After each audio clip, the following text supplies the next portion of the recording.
Alors, on parlait du panafricanisme. Donc, le panafricanisme est un mouvement africain, donc est un mouvement qui lutte pour la race noire et contre la ségrégation donc, de la race noire. Donc, le panafricanisme n'est pas né en Afrique. C'est un mouvement africain qui n'est pas né en Afrique. Il faut le comprendre comme tel. Donc, il est né donc, dans les Caraïbes. Et les Caraïbes, c'est-à-dire l'Amérique du Sud dans le nord et aussi l'Amérique du Nord. Et voilà, dans les Antilles britanniques, c'est-à-dire les pays, les colonies de la Grande-Bretagne, on peut dire. Voilà, donc donc le panafricanisme est né vers la fin du 19e siècle, avec des auteurs qu'on peut nommer comme Sylvester Williams, etc., Webb Du Bois, etc. On le verra plus tard. Donc le panafricanisme, l'idée, au début, c'était de lutter contre l'esclavage. Donc pour parler de l'origine du panafricanisme, il faut insister sur la question noire. Il faut insister sur l'esclavage et le racisme. Donc l'esclavage, donc c'était vers 17e siècle, on peut dire, cette période-là. Donc où on exportait les Africains vers l'Amérique et vers l'Europe, etc., etc. Maintenant, ceci a posé problème. Donc on constate donc cette exploitation, donc quelque chose d'inégal, donc une sorte de ségrégation entre les races, entre races blanches et noires. Donc certains auteurs commencent à dénoncer cela, commencent à dénoncer cette traite, cette exploitation, voilà, des noirs. Donc voilà, ces auteurs on peut les appeler comme des précurseurs. Donc voilà, donc il commence à dénoncer cette exploitation de la race noire en Amérique, etc., etc. Et même c'est ce qui a causé donc la guerre de sécession, la guerre civile américaine, vous l'entendez. Donc en 1860, c'est en 1861 et en 1865. Donc voilà, donc cette guerre, voilà, c'est ce qui l'a causé, c'est que voilà, avec l'indépendance en Amérique, l'indépendance de l'Amérique en 1776, qu'est-ce qu'on disait, voilà, la déclaration d'indépendance américaine de 1976, donc proclamait que tous les hommes sont égaux, tous les hommes ont été créés égaux. Mais le problème en est que la Constitution américaine de 1787 donc assure la perpétuation de l'esclavage. Vous voyez, donc avec les travaux forcés, etc., etc., la propriété donc privée de ces hommes-là. Donc on permet aux blancs donc d'avoir des hommes noirs, voilà, qui vont travailler pour lui, donc sans payer, travail forcé, etc., etc. Ce qui est intolérable pour certains noirs vivant en Amérique. Donc, ce problème-là a causé, maintenant, a joué un rôle très très important dans la naissance du panafricanisme. Les gens commencent à dénoncer cela. C'est ce qui a provoqué la guerre de sécession, la guerre entre les noirs et les blancs en Amérique en 1861 et en 1865. Donc cette guerre a abouti par la victoire des noirs, c'était le sud, et les noirs ont été dans le sud et les blancs voilà, vers le nord. Donc cette guerre a commencé à avoir un peu de sens, donc à libérer un peu les noirs dans les noirs qui étaient en Amérique. Et ce qui a consolidé cette disparition, ou bien cette abolition cette disparition donc de cette exploitation des noirs, c'est avec l'abolition de l'esclavage. Donc voilà, l'abolition de l'esclavage de l'Amérique, c'était en 1865. Maintenant, pour la France, c'était en 1848, si je ne me trompe pas, pour la Grande-Bretagne, qui était le premier pays à abolir l'esclavage en 1833. Voilà, donc cette question de lutte donc pour la race noire commence à avoir du sens. Et que maintenant, un autre problème va survenir sur cette question noire-là. Donc on a combattu l'esclavage, mais il reste toujours quelque chose à combattre. C'est quoi? C'est le racisme. Donc après l'esclavage, il y a le racisme qui demeure toujours aux États-Unis, qui demeure toujours presque partout en Europe, en France, etc., etc. Alors il faut combattre le racisme. Donc certains auteurs comme Henry Sylvester Williams, ou même on peut prendre le cas de Aimé Césaire, etc., qui est avec son discours du colonialisme. Donc il a écrit un ouvrage donc sur le colonialisme. C'est lui qui a écrit le premier ouvrage qui concerne le colonialisme. Donc voilà, mais aussi vers toujours dans les 17e et 18e siècles, voilà, il y a une société américaine après cette abolition, après cette libération donc des Noirs, donc qu'on nommait American Colonization Society, fondée par deux Américaines, deux Afro-Américaines. Donc l'idée était de répatrier les Noirs, les Afro-Américains donc vers l'Afrique, vers leur pays d'origine. Voilà. Maintenant, ceci a suscité aussi un peu de discussion, donc de débat au niveau entre les Noirs, parce qu'il y avait certains Noirs qui refusent de quitter l'Amérique, qui refusent de retourner vers l'Afrique. Et cela, malgré tout, cette association American Colonization Society a eu l'autorisation du gouvernement donc de répatrier les Noirs. Donc, il a commencé à expédier donc vers l'Afrique, voilà, à exporter les Noirs vers leur pays d'origine. Maintenant, il avait un peu de problème, un peu de soucis avec cette exportation. Donc, ils l'ont installé donc quelque part en Afrique, qu'on peut dire actuellement à Monrovia. C'est par là qu'il a ces auteurs-là, qui l'ont créé, donc le Monrovia, c'est l'actuelle capitale du Libéria. Vous le comprenez. Maintenant, le racisme, c'est la deuxième chose qu'on parlait sur la question noire. Donc le racisme, c'est tout simplement donc la ségrégation raciale entre le noir et le blanc, la race noire et la race blanche. Donc en Amérique, après la victoire de la guerre de sécession et aussi après l'abolition de l'esclavage, etc., on espérait avoir donc une vie meilleure pour les noirs, mais malheureusement, il y a toujours quelque chose donc qui empêche les Noirs de vivre en paix. Donc les Noirs à cette époque ne peuvent pas voter, ils n'ont pas le droit de voter, ils n'ont pas concernés pour les affaires politiques, etc., etc. Et là, vous le voyez, on peut évoquer certains auteurs qui ont marqué cet racisme-là, comme Martin Luther King. Voilà, Martin Luther King, vous le connaissez. Donc il a dénoncé cette ségrégation raciale avec cette fameuse phrase I have a dream, voilà, I have a dream, comme vous le comprenez. Donc tout cela, ce sont des périodes donc qui parlent sur le racisme. Maintenant, certains auteurs, comme parlait des figures emblématiques à l'origine du panafricanisme, commencent à dénoncer ce racisme-là que les Noirs vivaient en Amérique. Voilà, on peut parler donc de Henry Sylvester Williams. Voilà, Henry Sylvester Williams, Booker T. Washington, Webb Du Bois, etc., Marcus Garvey, un auteur que j'aime et j'estime très très très bien avec sa démarche et son idéologie du panafricanisme. Donc je suis un carvériste plutôt qu'un duboisier, je ne sais pas l'expression. Voilà, parce que voilà, je vais expliquer leur différence plus tard. Maintenant, on se concentre sur Henry Sylvester Williams. Donc Henry Sylvester Williams, lui, donc il va essayer donc de nouer des liens africains, de nouer des liens entre les Africains et les Américains. Donc il va essayer de devenir donc leur conseil juridique. Voilà, les Noirs c'est-à-dire les Noirs que les Européens donc essaient de confisquer leurs terres, etc., avec toujours l'exploitation. Donc là, il faut comprendre qu'on est toujours dans la période du colonialisme. Donc le colonialisme avec la domination des Européens ici en Afrique, on est toujours dans cette période. Donc il faut comprendre que dans ce contexte-là, cet erreur-là, Henry Sylvester Williams essaie donc de lutter pour l'accaparement des terres, voilà, l'accaparement des terres agraires par ces Français, par ces Occidentaux. Il essaie de nouer avec des liens avec les Africains, etc., etc.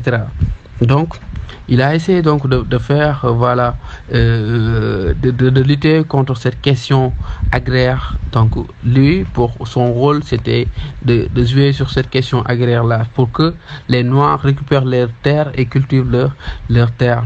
Maintenant, cette deuxième auteur-là, Booker T. Washington, on peut l'appeler comme un défaillant. C'est-à-dire, lui, qu'est-ce qu'il essaie de faire? Il essaie qu'on admet la ségrégation raciale, ce qui est inacceptable pour Webb Du Bois et certains auteurs.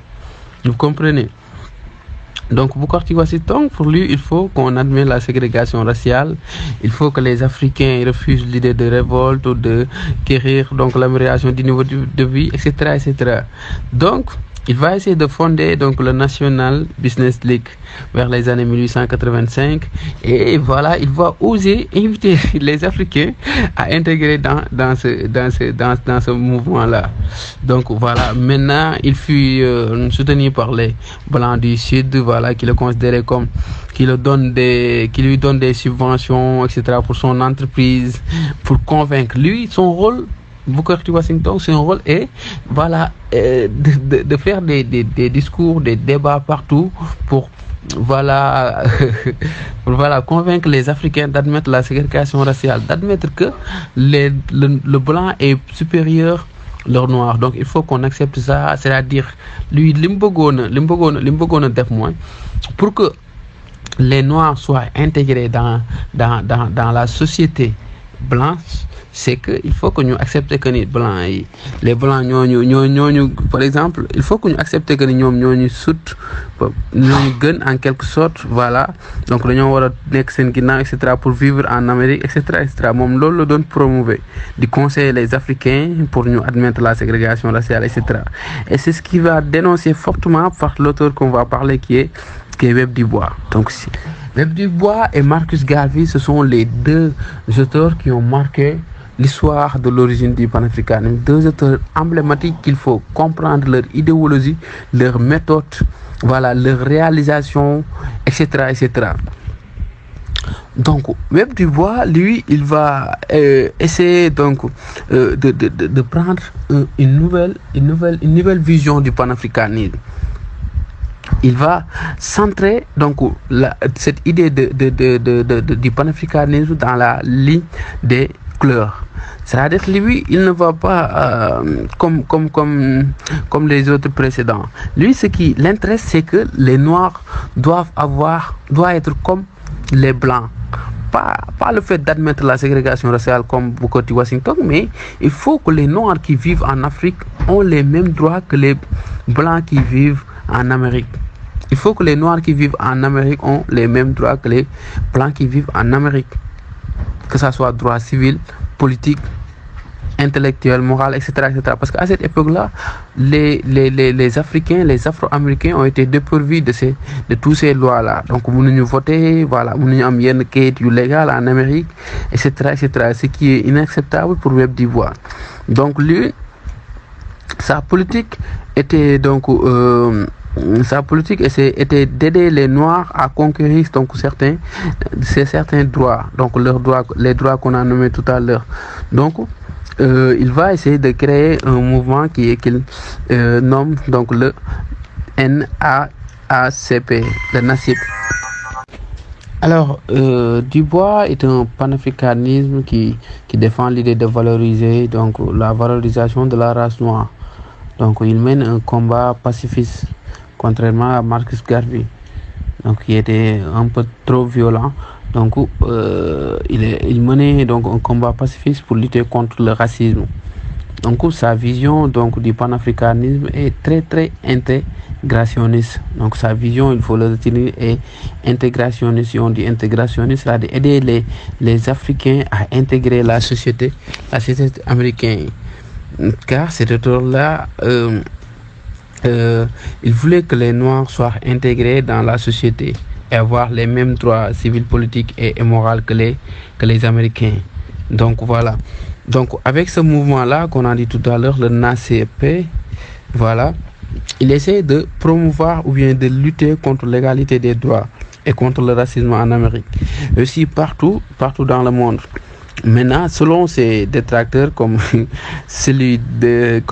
comme Garvey, donc Dubois s'intéresse seulement sur la question noire américaine. Donc, il voulait intégrer la société noire américaine, donc les Afro-Américains dans la société américaine. Donc, que les Noirs soient participés, donc comme les Blancs, dans les élections, dans les activités économiques, politiques, sociales, etc., etc. Donc F. Du Bois en fait un de ces figures qui ont joué un rôle très très important pour lutter contre la race noire. L'autre auteur qui est très marquant, c'est Marcus Garvey. Donc lui, voilà, il va venir avec force, il va venir avec mouvance, avec ses discours. C'était comme aujourd'hui un Sonko. Donc quand il parle, tout le monde va l'écouter. Il avait une grande foule qui, voilà, comme Sonko aujourd'hui. Il faut mën ngeen ko xoolee comme Sonko, c'est-à-dire dafa amoon benn mbooloo bu takk boo xamante ni, voilà, parce que dafa amoon benn charisme, dafa amoon benn charisme buy wax, voilà, dafa am kàddu, etc., et que cette xadar bi mu àndaloon, etc., c'est ce qui l'a poussé à être considéré comme étant un grand figure du panafricanisme. Alors Garvey, il sait galvaniser donc les Noirs, c'est-à-dire il sait parler en public pour essayer, voilà, de parler pour que nit ñi ne woo yu affaire yooyu noonu. Il savait donc il savent faire ça. Donc dans ses premiers discours, il se heurta à l'hostilité, donc voilà, des intellectuels et autres bourgeoisie. Donc voilà, avec comme par exemple Dubois. C'est par là que Garvey s'oppose à Dubois. Alors Dubois lui considère Garvey comme étant comme un agresseur, comme quelqu'un boo xamante ni un fou, parce que il pense que Garvey, voilà, moom avec violence bi muy dem, etc., ça ne va pas résoudre la question noire. Donc pour lui, c'est la voie pacifiste qui va aider les Noirs à intégrer, alors que Marcus Garvey ne voulait pas ça. Marcus Garvey voulait faire retourner les Noirs vers l'Afrique. Il va fonder du moins donc son mouvement lui aussi, l'UNIA, donc l'Universal Negro Improvement Association. Donc ce mouvement là, ou bien cette organisation là, a le but donc de réunir tous les Noirs américains, tous les Noirs qui sont dans tous les pays du monde, donc en un seul peuple. Donc il va opposer donc au racisme blanc.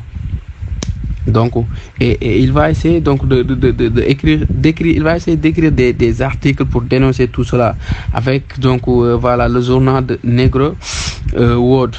Donc Garvey, voilà, et avec toutes ces déclarations, etc., maintenant avec cette même idée là de faire répatrier les Noirs vers l'Afrique, c'est ce qu'on va lui condamner en prison, parce que voilà, le gouvernement américain, l'FBI l'a arrêté parce que on pensait que Garvey, voilà, doon def ay fraude, donc doon utiliser ay voilà, ay xaalis bu légal, etc., pour créer ces bateaux pour répartir les Africains vers le reste du monde. On l'a condamné en 10 ans. On l'a condamné, je pense que voilà, on l'a condamné, j'espère c'est à mort. Donc c'est pas assez sûr là-dessous, donc faut pas s'y insister. Donc voilà, donc Garvey amul woon mujj bu rafet, quoi, amul woon, voilà, finition bu rafet si combat, parce que dañ ko mujjee tëj. Il a perdu tous ses travail, tous ses biens, etc., et jabaram moo mujjee woon di engagé xeex bi, moo ko doon continuer, malheureusement, voilà, mujjul entre. Donc Garvey était une figure emblématique, une figure qui a marqué l'histoire du panafricanisme avec ses discours, avec ses articles, avec ces mouvements, ces mouvements là, etc. Donc Garvey, voilà, est un figure emblématique qui lutte pour la race noire. Et lui, qu'est-ce qu'il voulait à la fin? C'est que il voulait donc une Afrique pour les Africains, une Afrique dirigée par par les Africains. C'était ça son but. C'est pour cela qu'il essaie de faire répatrier les Noirs vers l'Afrique. Voilà, malheureusement, voilà, il n'a pas une conclusion, voilà, considérable. Voilà, maintenant, pour faire la distinction très très rapidement entre Webb Du Bois et Marcus Garvey, leur idéologie, leur méthode et leur réalisation. Donc, dans le cadre de l'idéologie, Du Bois, sa vision était intégrationniste, alors que Marcus Garvey, sa vision était séparaliste. C'est-à-dire il voulait séparer les noirs des blancs, donc faire yóbbuwaat noirs yi donc seen dëkk, etc. Donc la méthode de Dubois donc se différencie de la méthode du Garvey. Donc Garvey était trop violent donc dans ses combats, dans ses luttes, alors que Dubois utilise la méthode pacifiste. Donc moom si waxtaan si ay conférences si yooyu noonu si lay jaaree pour essayer de résoudre le problème du racisme. Donc voilà, en cas de réalisation, donc Garvey a créé le NACEP. Il a du moins Dubois a créé le NACEP. Donc Dubois, c'est lui qui a été l'origine de ces deux derniers congrès du panafricanisme, à savoir le congrès de 1923 et celui de 1945, je pense. Voilà, les réalisations de Garvey a créé le Black Star Line. Donc voilà, et aussi son célèbre discours, son célèbre citation, l'Afrique pour les Africains. Donc le Black Star Line, c'est tout simplement l'idéologie donc de réunir les Africains, voilà, un peuple uni. Voilà. Alors, on a aussi d'autres auteurs comme Léopold Sédar Senghor, voilà, Kwame Nkrumah et autres parlements en résumé. Donc, Léopold Sédar Senghor, quand vous le voyez ici, c'est parce qu'il a joué un rôle très très important à travers la négritude, avec aussi d'Aimé Césaire. Alors, il faut comprendre que Aimé Césaire, c'est lui qui a écrit pour la première fois un ouvrage qui parle sur le colonialisme. Il dénonce le colonialisme avec son discours du colonialisme. Donc avec la négritude qui a été créée entre 1933 et 1935, il essaie de dénoncer l'assimilation de la culture occidentale. Donc voilà, donc l'apport de Senghor, c'était dans ce cas-là, avec la négritude. Donc Nkrumah, on peut dire, c'est le père fondateur du panafricanisme. Pourquoi? Donc c'est lui qui a amené le panafricanisme, ou bien qui a fait quitter le panafricanisme en Europe occidentale et en Amérique, donc vers l'Afrique. Comment? Alors en 1945, c'était le dernier congrès le dernier congrès du panafricanisme, de ces auteurs-là, initié par Webb Du Bois et quelques auteurs. Alors ce congrès-là a été réuni plusieurs pays et plusieurs chefs d'État.